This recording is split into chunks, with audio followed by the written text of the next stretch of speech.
Marcus Webb had seen better days, and so had the decrepit shuttle sitting in his driveway. The former cargo hauler looked like it had been through 3 wars and a supernova. Its hull pitted with micrometeorite damage, and one engine nacelle hanging at an angle that defied basic physics. His 3 adopted children, Zix, Mora, and little Keto, stood beside it with expressions that ranged from proud to terrified. Zix, the eldest at 14 standard years, was a Valtine with iridescent blue skin and 4 arms that currently fidgeted with nervous energy. Mora, a stocky Krenix girl with rocky, crystalline features, shifted her weight from foot to foot. Keto, barely 8 and covered in soft gray fur, hid behind his siblings. "Surprise, Dad," Zix announced, all 4 hands spreading wide. "We bought you a shuttle." Marcus felt his throat tighten.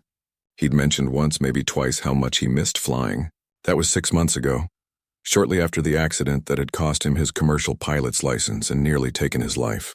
The medical bills had decimated their savings. They'd sold everything they could spare. "Kids," he started, then stopped. "How did you—" "We saved up," Mora interrupted, her voice like grinding stones. "Zix has been doing data entry after school. I've been helping at the construction site on weekends. And Keto's been selling his drawings at the market." Marcus looked at Keto, who peeked out from behind Zix. The little Furrian had talent, sure, but the idea of his 8-year-old standing in the market alone made his chest ache. "It's a Type 7 Horizon class," Zix continued quickly, sensing their father's distress. "The scrapyard owner said it just needs minor repairs. We got it really cheap." Marcus walked around the shuttle, his experienced eye cataloging the damage. The hull plating was corroded in places. The atmospheric seals were shot. The navigation array looked like it had been hit with a plasma cutter. This wasn't minor repairs. This was a miracle away from being a coffin. But his children were watching him with such hope. "Let me see the inside," he said softly. The cargo bay door groaned open and Marcus climbed aboard. The interior smelled of ozone and old lubricant. Emergency lighting flickered weakly along the corridor. He made his way to the cockpit, the kids trailing behind him in anxious silence. The pilot's seat was worn but intact. Marcus sat down, his hands automatically going to the controls even though nothing had power. Then he saw it. Taped to the console was a handwritten note in 3 different scripts, Valtine, Krenix, and Furrian. He recognized the careful lettering. They'd each written the same message in their native languages. "For the best dad in the galaxy. We believe you can fly again." Marcus's vision blurred. He pressed his palms against his eyes, but the tears came anyway. Behind him, he heard Keto's worried chirp. "Dad, are you mad?"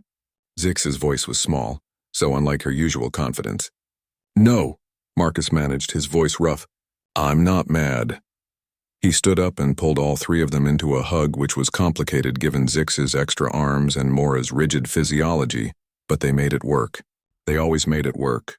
"I need to check something," he said after a moment, releasing them. "Wait here." Marcus moved to the engine compartment, dropping through the access hatch with practiced ease. His hands found the diagnostic panel by muscle memory, and he hot-wired the emergency power cell. Dim lights flickered to life. What he saw made him freeze.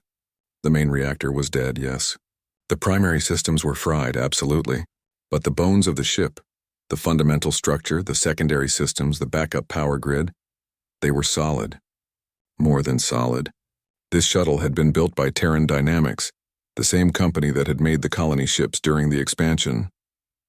These things were legendarily over-engineered. Someone had also been working on it recently. The modifications were amateur but clever, clearly done by someone who understood the theory even if they lacked the practice. As Marcus traced the rewiring, he realized what he was looking at. His kids hadn't just bought him a broken shuttle. They'd been trying to fix it themselves. The evidence was everywhere once he knew to look for it. Zix's data entry job hadn't just been for money. She'd been trading work for lessons from the scrapyard's mechanic. Mora's construction experience had taught her about structural integrity. Even little Keto's role became clear when Marcus found a technical manual, with crayon annotations translating complex engineering terms into simpler concepts. They'd been planning this for months. Marcus pulled out his personal tablet and started running calculations. The main reactor was dead, but if he could salvage a comparable unit from the salvage yards and he knew where to look, this bird could fly. It wouldn't be easy. It wouldn't be quick, but it was possible. More than possible.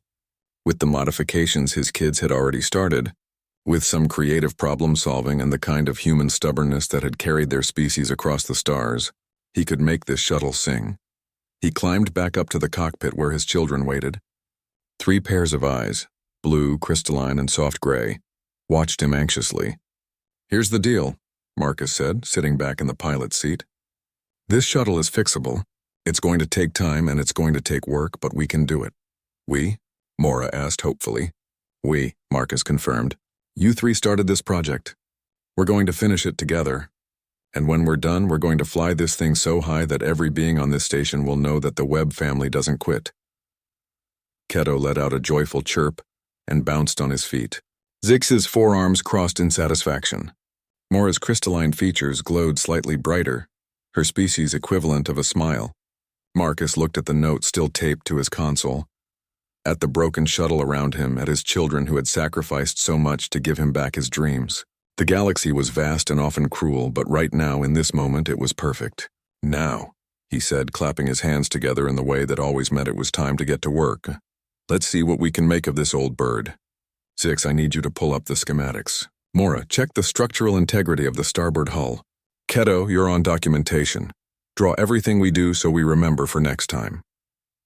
As his children scrambled to their tasks with renewed energy, Marcus Webb powered up the tablet and began making a list. Parts needed. Time required. Miracles to be performed. He'd lost everything once. His career, his savings, nearly his life. But somehow in losing everything, he'd gained the only thing that truly mattered. A family that believed in him even when he'd stopped believing in himself. The shuttle might be broken, but so had he been. And if there was one thing humans were good at, it was taking broken things and making them fly.